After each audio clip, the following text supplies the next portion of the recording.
प्रेम पंथ की पाल के रविदास बैठियो आए।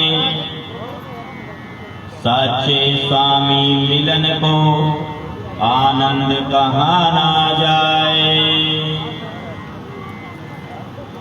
अंतर्गति राचे नहीं बाहर करे उजास। तीनर दो जख जाएंगे छत भागे रविदास। जगत गुरु सतगुरु रविदास जी महाराज को बंदगी करता। सतगुरु स्वामी ज्ञान भिक्षुक जी महाराज को बंदगी करता। सतगुरु स्वामी समनदास जी महाराज को बंदगी करता। विश्वरत्न बाबा साहेब डॉक्टर भीमराव आंबेडकर को सादर नमन करता। आज के इस कार्यक्रम में गरिमामयी उपस्थिति से चार चांद लगाने के लिए पहुंचे, चरण धूलि से नगरी को पवित्र करने के लिए पहुंचे परमादरणीय 108 संत श्री निर्मलदास जी महाराज, डेरा बाबा लालदास कपाल मोचन से संगत को दर्शन दीदा और परमादरणीय 108 संत श्री जैनदास जी महाराज डेरा दयालगढ़ से संगत को दर्शन दीदार देने के लिए पहुंचे। परमादरणीय 108 संत श्री इमनदास जी महाराज खतौली से, परमादरणीय संत श्री महेंद्रदास जी महाराज गोरखपुर से, परमादरणीय संत श्री सुरेशदास जी महाराज अयोध्या से जो कार्यक्रम को सजाने के लिए पहुंची हैं, तमाम संतों को मैं सादर बंदगी करता हूं, नमन करता हूं। और इस कार्यक्रम में मुख्य वक्ता के रूप में अपनी हाजिरी जो लगा रहे हैं, संगत का मार्गदर्शन कर रहे हैं श्रीमान निर्मलदास जी कोल्ला से, बहुत अच्छे प्रचारक हैं जो गुरुदास जी महाराज और बाबा साहब के विचारों और उनकी शिक्षाओं का प्रचार प्रसार कर रहे हैं समाज में, संगत के बीच।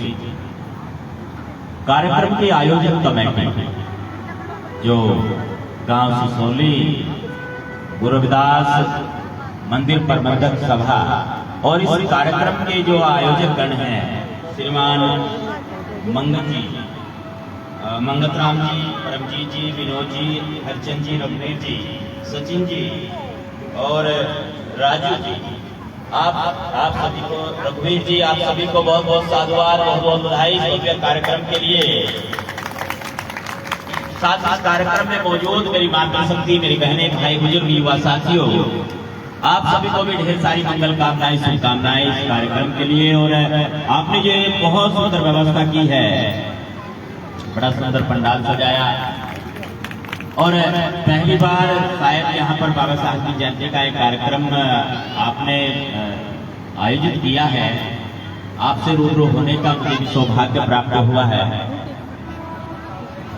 इस मौके पर बाबा साहेब भीमराव आंबेडकर जी के जीवन से संबंधित एक वाक्य मुझे याद आ रहा है, वो आपसे साझा करूंगा क्योंकि समय की गरिमा को भी ध्यान में रखना है और बहुत संक्षेप में अपनी बात को पूरी करने जा रहा हूं। बाबा साहब के जीवन के बारे में कुछ कहना सूरज को दिया दिखाने के जैसा है। प्रयास कर रहा हूं कि दो बातें आप तक पहुंचा सकूं। बाबा साहेब डॉक्टर भीमराव आंबेडकर, जिनकी माताजी का नाम माता भीमाबाई था और पिता रामजी राव आंबेडकर। बाबा साहब की रुचि बचपन में पढ़ाई में नहीं थी। अभी जैसे शिक्षा की बात चल रही थी, आदरणीय श्री निर्मलदास जी जो प्रचारक है आज इस कार्यक्रम के, निर्मलदास जी ने भी बहुत अच्छा सुंदर भजन आपके बीच रखा है। शिक्षा गिफ्ट कराती है। बाबा साहब की रुचि शिक्षा में, उस समय पढ़ाई में नहीं थी। बच्चों का स्वभाव ऐसा ही होता है। हालांकि शिक्षा के बारे में बाबा साहब ने आगे जाकर बहुत कुछ कहा कि शिक्षा शेरनी का दूध है, जो पिएगा वो दहाड़ेगा। एक बात और आपने ध्यान रखनी पड़ेगी कि शेरनी का दूध दो पात्र में ठहरता है, या तो वो पात्र सोने का हो या फिर मिट्टी का। या तो मिट्टी का वो बर्तन होना चाहिए और या सोने का होना चाहिए, उसमें सोने जैसे गुण होने चाहिए या फिर मिट्टी जैसे गुण होने चाहिए। मिट्टी का गुण है समर्पण का, वो समर्पण का गुण होना चाहिए, तब वो दूध ठहर पाता है। शेरनी का नहीं तो वो खराब हो जाता है। बाबा साहब की रुचि बचपन में पढ़ाई में नहीं थी और वो चाहते थे कि मैं यहाँ से बाहर जाऊं घूमने, जैसे और बच्चे वो आपस में चर्चा करते हैं कि बाहर चलेंगे, बंबई जाएंगे, बंबई जाएंगे। बंबई बहुत बड़ा नाम है, सोचा कैसे करूं। बाबा साहब की माता भीमाबाई, वह उस समय बाबा साहब की अल्पायु थी, वो शरीर पूरा कर गई थी, तो उनका पालन पोषण उनकी बुआ ने किया। बाबा साहब की बुआ का नाम था मीरा। सोचा बुआ का बटवा चुरा लेता। अब जैसे बटवे नहीं थे, जैसे बटवे होते हैं इस तरह के बटवे नहीं थे उस समय। कपड़े को सिला जाता था ऐसे, और जो ऊपर का हिस्सा था उसमें एक डोरी के लिए जगह बनाई जाती थी, डोरी को खींच दो, वो बटवा हो गया इतने साइज का। अगर ज्यादा बड़ा साइज है, इतना बड़ा उसका आकार है, उसको कहते थे नोली। आपने एक कहावत में सुनी होगी कि नोली, नोली के बारे में। आज भी सब्जी मंडी में या इस तरह की जगह पर वो कपड़े का सिला हुआ वो मैंने एक दो जगह पर देखा है। तो बटवा चुराने का प्रयास किया, 2-3 रात जाग करके। 2-3 रात के बाद वो बटवा हाथ लग गया। उसको खोलकर देखा तो उसमें से अधन्नी निकली, आधा आना। जॉब वाली ये शिक्षा पद्धति चल रही है, इसमें तो आने का मतलब पता ही नहीं चलेगा क्या है। अब तो आना ये खत्म ही हो गया, आना जाना ही खत्म हो गया। अब तो मोबाइल पे ही चल रहा है, निमंत्रण भी निमंत्रण है, स्वीकार कर लो, बस भेज दिया निमंत्रण, हो गया जी। यही होता है ना, आना जाना कमी है। तो आना जो है यानी जो पहले की जो राशि थी वो आने में, पाई में, थैले में, पैसा में, इसमें उसको गिना जाता था। जैसे 25 पैसे को 4 आना कहते थे, तो इसी तरीके से आधे आने वाली बात थी। चलो उस पर चर्चा नहीं करेंगे। तो आधे आने को देखकर बाबा साहब के मन में विचार आया कि हमारी दीनहीन स्थिति ठीक नहीं है। पैसा जो है, पैसे की वजह से इंसान को बड़ी तकलीफ होती है, बड़ी दिक्कत होती है, उसकी बहुत सारी इच्छाएं वो मन में दबी रह जाती हैं। इसलिए पैसे के ऊपर काम करना होगा। और बाबा साहब ने अपनी जो थीसिस लिखी थी ना, वो प्रॉब्लम ऑफ रुपए लिखी थी, रुपए की समस्या के ऊपर लिखी थी, जिसके आधार पर भारतीय रिजर्व बैंक की स्थापना हुई। प्यारी सास बंधुओं, वो जो बचपन का संकल्प था, जो बचपन का संकल्प लिया, वो संकल्प काम आया। बचपन में हमें भी एक कोशिश ये है ना कि बच्चों के साथ एक कोशिश ये रहनी चाहिए कि उसका जो टैलेंट है, उसकी जो योग्यता है, उसको बाहर निकाल के लाएं। कैसे निकाल के लाएं? बच्चों के अंदर की जो योग्यता है, पढ़ाई की बात चल रही है, सिर्फ अक्सर ज्ञान तक बच्चों को सीमित नहीं रखना है। उनके अंदर व्यवहारिक ज्ञान भी होना चाहिए, सामाजिक ज्ञान भी होना चाहिए। शिक्षा के साथ साथ संस्कार भी आवश्यक है। संस्कार के बिना यदि शिक्षा की सोचेंगे तो गड़बड़ हो जाएगा कार्य। शिक्षा के साथ संस्कार भी आवश्यक है। बच्चों को शिक्षित और संस्कारवान बनाना है। एक छोटी सी कहानी आपको सुना रहा हूँ। बचपन की यदि बात है ना, वो यहाँ पर दिल में लग जाती है, और सही प्रेरणा मिले, सही मार्गदर्शन मिले तो बहुत कुछ बदलाव हो सकता है। बाबा साहब ने बचपन में संकल्प लिया, माता भीमाबाई और बुआ मीरा ने उनको मार्गदर्शित किया, और जो उनकी संगति रही वो ठीक रही। जब हमारे बच्चों की संगति ठीक रहेगी तब जाकर के तो तरक्की होगी। बड़े बड़े स्कूल कॉलेजों में बच्चों को बिगड़ते हुए देखा है, हॉस्टलों में बच्चों को बिगड़ते हुए देखा है। जिन स्कूलों की फीस 5-5, 10-10 हजार रुपए महीना है, उस स्कूल में पढ़ने के बाद बच्चे तरक्की नहीं करते, इसका मतलब संस्कार नहीं है, इसका मतलब संगति ठीक नहीं है। एक बालक छोटा था, ऐसी हरकतें थी उसकी, और हरकत को देख करके परेशान थे। स्कूल में अध्यापक परेशान थे, उसके प्रश्न ऐसे ही चलते थे, उल्टे सीधे प्रश्न पूछता रहता था वो अध्यापक। एक दिन पूछ लिया कि ये बताओ टीचर, चिड़िया आकाश में क्यों उड़ती है? टीचर ने कहा चिड़िया आकाश में इसलिए उड़ती क्योंकि उसको पंख है। तर्क बुद्धि बच्चे में कहने लगा फिर पतंग को तो पंख नहीं है, पतंग क्यों उड़ती है? दिमाग घूम गया अध्यापक का, टीचर का, गड़बड़ पूछ लिया है, अब उत्तर क्या दूं? उत्तर कोई नहीं था। एक लेटर लिखा, ये ले जाओ अपनी माँ को दे देना, वो बताएगी। पिता नहीं थे, पिता की मृत्यु हो गई थी, माता को जाकर के वो पत्र दिया। माँ ने वो पत्र पढ़ा, और पत्र पढ़ने के बाद बच्चा मासूमियत से पूछ रहा है, माँ इसमें क्या लिखा है? माँ ने कहा बेटा इसमें लिखा है कि तुम्हारा बेटा बहुत विद्वान है, बहुत ज्ञानी है, इसके लेवल का हमारे पास स्टाफ नहीं है, इसको पढ़ाने के लिए हमारे पास स्टाफ नहीं, इसको घर पे पढ़ाओ। बच्चे का उत्साह कई गुना बढ़ गया, और पढ़ाई की और प्रयोग शुरू कर दिए उसने, ऐसे प्रयोग कि टीचर ने तो बताया नहीं था चिड़िया क्यों उड़ती है। मैं देखता हूँ कई दिन तक चिड़िया का पीछा किया, देखा चिड़िया तो कीड़े खा रही है, कीड़े खाए और उड़ गई, कीड़े खाए और उड़ गई, उसने भी घोल तैयार कर लिया, कीड़े इकट्ठे किए और उड़ लिए। अब किसी को उड़ा कर देखना पड़ेगा, अपने आप को वैज्ञानिक अपने आप के ऊपर, अपने ऊपर थोड़े प्रयोग करेगा, दूसरे के ऊपर प्रयोग करना है। एक लड़की को देखा, अच्छा उड़ेगी क्या आसमान में चिड़िया उड़ गई? उसने कहा हाँ उड़ेगी। अच्छा तो फिर ये पी जा, ये घोल है, जादू ये घोल है, इसको पीते उड़ जाएगी। लड़के ने बेचारी ने वो घोल पी लिया, छोटी बच्ची थी, उड़ी तो नहीं पर पड़ेगी बिस्तर पर, क्यों बीमार होगी, कीड़े का घोल था, कीड़े पी सकते थे, बिस्तर पर लेट गई। अब उसके परिवार वालों ने पूछा, माँ ने पूछा क्या खाया तूने, क्या कुछ खाया, खिलाया पिलाया? बात बाबा साहब के जन्मदिन की हो रही है, तो अंधविश्वास और पाखंड दूर करने की बात भी होनी चाहिए।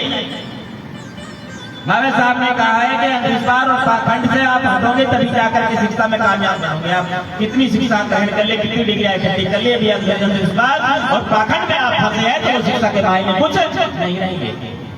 वहां पे पूछा कि बताओ तुमने कुछ खाया था? का हमारे देश में पूछते हैं, हमारे देश में भी पड़ता है कि किसी ने कुछ खिला तो नहीं दिया, किसी ने कुछ पिला तो नहीं दिया, किसी ने कुछ करवा तो नहीं दिया। ये 2-3 चीजें हैं जिसका पैमाना नहीं होता। बुखार नापो, थर्मामीटर में टेम्परेचर आ जाएगा कितना है, 99, 100, 101, 102 आ जाएगा ना। किसी ने कुछ खिला दिया, कोई बता दे कि किसी ने कुछ खिला दिया, पैमाना है किसने खिलाया है, कोई प्रूफ है उसका, कोई एविडेंस का सबूत होगा? नहीं होगा। किसी ने कुछ करवा दिया, ऐसा करवा दिया, बस गड़बड़ हो गया काम, कुछ पैमाना है इसका? नहीं होगा। पाखंड अंधविश्वास की बात नहीं। अब वहां पर पूछा क्या हो गया, किसी ने कुछ खिलाया, किसने कि उसने खिलाया, वो लड़का है, कटोरी में घोल के खिला दिया, खिला दिया, पिटाई शुरू होगी, फिर मानने वाला थोड़ा ही था बंदा। ऐसा प्रयोग किया कि 999 प्रयोग फेल हो गए। कोशिश की जा रही थी बल्ब बनाने की, दुनिया को रोशन करने की, 999 प्रयोग फेल हो गए। किसी ने कहा कि तुम्हारे तो 999 प्रयोग फेल हो गए, अब तुम फेल हो गए 999 बार, अब क्या करोगे? रहने तो छोड़ो, अब नहीं हो पाएगा। तब उसने कहा कि 999 बार में फेल नहीं, मैंने सीखा है, मुझे ये पता चल चुका है कि 999 तरीके से बल्ब नहीं बन सकता। अब दूसरा तरीका अपनाऊंगा। बल्ब बनाया, दुनिया रोशन हुई, थॉमस अल्वा एडिसन, वो वैज्ञानिक। बचपन में उसकी माँ ने उसको समझा, जब माँ की मृत्यु हो गई, वो अलमारी खोल करके देखी और उसमें से फटा हुआ कागज का टुकड़ा मिला जिस पे लिखा था कि तुम्हारा बच्चा नालायक है, दुनिया का कोई अध्यापक इसे पढ़ा नहीं सकता है, जीवन में कभी कामयाब नहीं हो सकता। और उसने देखा कि मेरी माँ ने मुझे झूठ बोला था, मेरी माँ ने मुझे झूठ कहा था, माँ के झूठ की वजह से कितने आगे वो बढ़ा। बाबा साहब की माता भीमाबाई ने बाबा साहब को प्रेरणा दी और बाबा साहब को कुछ सिखाया, बुआ मीरा ने बाबा साहब को सिखाया, बाबा साहब आगे बढ़े। हमें भी बच्चों को समझाने की आवश्यकता है। यदि हमारी माँ, मेरी माँ मुझे कुछ ना सिखाती ना बताती, आज मैं आना होता। माँ ने कहा बेटा साधु बन, मेरे बाप ने कहा साधु बन, पढ़ जितना मर्जी पढ़ना है पढ़, पर समाज को समर्पित कर दिया तुझे। वो उन परिवार वालों की, माता पिता परिवार की कुर्बानियां उन्होंने मुझे यहाँ तक भेजा है, उनकी प्रेरणा है। जब हम चाहेंगे कि हमारे बच्चे, मेरी माताएं बच्चों को आगे बढ़ाने के लिए, उनको शिक्षित करने के लिए, उनको संस्कार देने के लिए आगे आएगी, तब जाके समाज का नक्शा बदलेगा, तब जाके परिवर्तन होगा। उससे पहले परिवर्तन होने वाला नहीं है। और भैया बच्चा पैदा नहीं हुआ, मोबाइल थमा दिया उसको, ले बेटा बच्चा टिनमिनसी कर रहा है, रो रहा है, थोड़ा सा दिखा रहा है। हमारे जमाने में तो बहुत काम था जी, नीचे लेट जाते थे, हाथ पैर पकाया इधर उधर, कोई भरतनाट्यम चलने लगता था। अगर बात मानी हो ना, परिवार वालों से भरतनाट्यम चलता था, वो भी नीचे लेट करके जमीन पे, जब तक फूल पूरी नहीं लगती थी, गोल गोल भी घूमते थे, हाथ पैर हिलाते थे, पूरे आइटम होते थे उस टाइम पे। और अब बच्चे को रोने नहीं देते, जरा सा उसने 3 मिनट से की, ले बेटा मोबाइल थाम, तो कोई दिक्कत नहीं है, चुप हो जाओ। और मोबाइल इतना खतरनाक है, रेडिएशन इतना ज्यादा मोबाइल में है, आज पता नहीं चल पाएगा, 5, 10, 20, 50 साल के बाद पता चलेगा इस बात का कि बच्चों की सोचने समझने की क्षमता कम हो गई है, अपने आप वो निर्णय नहीं ले पा रहा है, उसकी बुद्धि काम नहीं कर पा रही है, वो AI के ऊपर निर्भर हो गया, आर्टिफिशियल इंटेलिजेंस के ऊपर निर्भर हो गया, अपने आप वो कुछ कर नहीं पा रहा है। इसका पता आने वाले समय में चलेगा। तो आइए भाई, कार्यक्रम की मर्यादा को, समय की मर्यादा को भी ध्यान में रखते हैं। बाबा साहब की जयंती के उपलक्ष्य में बहुत बहुत धन्यवाद। महाराज जी श्री निर्मलदास जी सम्मान कर रहे हैं, और इसके लिए महाराज जी का बहुत बहुत आभार है, बहुत बहुत धन्यवाद है, बड़ी कृपा है। आपके दर्शन हो गया, संतों के दर्शन हो गए भाई मंगल जी और इनकी पूरी टीम की वजह से, सोली वालों की वजह से संगत के भी दर्शन दीदार का सौभाग्य मिला, और संतों के भी दर्शन दीदार का सौभाग्य मिल गया। आज मुझे विश्वरत्न बाबा साहेब डॉक्टर भीमराव अम्बेडकर जी की जयंती पर्व पर आज आपने जो भव्य कार्यक्रम का आयोजन किया है, इस कार्यक्रम की आप सभी को पुनः ढेर सारी शुभकामनाएं, बधाई। और एक संकल्प लीजिए, जैसे अभी श्रीमान निर्मलदास जी ढकोला से जो आपके बीच प्रस्तुति दे रहे थे, उन्होंने भी एक संकल्प की बात की, और सभी वक्ताओं ने भी संकल्प की बात की। पुरुषों से तो विशेष आग्रह है, भाई नशे को बिल्कुल त्याग दीजिए। यदि कोई नशा करता हो, बाबा साहब की जयंती मनाने का तभी ये औचित्य होगा, तभी ये कार्यक्रम सफल हो पाएगा। पहली बात तो नशे को बिल्कुल त्याग दीजिए, कच्चा पक्का किसी भी प्रकार का नशा हो, यदि 22 प्रतिज्ञाओं की हम बात करते हैं, उसमें बाबा साहब ने स्पष्ट किया कि कच्चा पक्का किसी प्रकार का नशा नहीं करेंगे, तो भाई ये कार्यक्रम सफल हो जाएगा, बड़ा हो जाएगा। संगठन की बात करते हैं, संगठन की बात करते हैं तो झुकना भी पड़ेगा थोड़ा बहुत, एक दूसरे के प्रति समर्पण भी करना होगा। परिवार से शुरू होगा संगठन। बच्चों को प्रेम करें, बच्चों को बिगड़ने से बचाएं। यदि बच्चा जवानी की तरफ बढ़ रहा है, उससे दोस्त जैसा व्यवहार रखें, और यदि वो एकांतवास कर रहा है, एकांत में मोबाइल चला रहा है, तो उसकी जांच पड़ताल रखें, चाहे बेटा हो और चाहे बेटी हो। इस बारे में भी गौर करना पड़ेगा। ताड़न भी करे, लाड़न भी करे, दोस्त भी बने और दुश्मन भी बने, तब जाकर काम चलेगा। संस्कार की बात चल रही है, तभी जाकर समाज में बदलाव होगा। तो आज की इस कार्यक्रम में जो बाबा साहब की जयंती के उपलक्ष्य में आपने प्रोग्राम रखा है, भाई इसमें एक संकल्प लीजिए कि हमें आने वाले समय के लिए तैयार रहना है, बाबा साहब की शिक्षाओं का पालन करना है। शिक्षा और संस्कार को हमने जीवन में उतारना है, और साथ ही साथ चलते हुए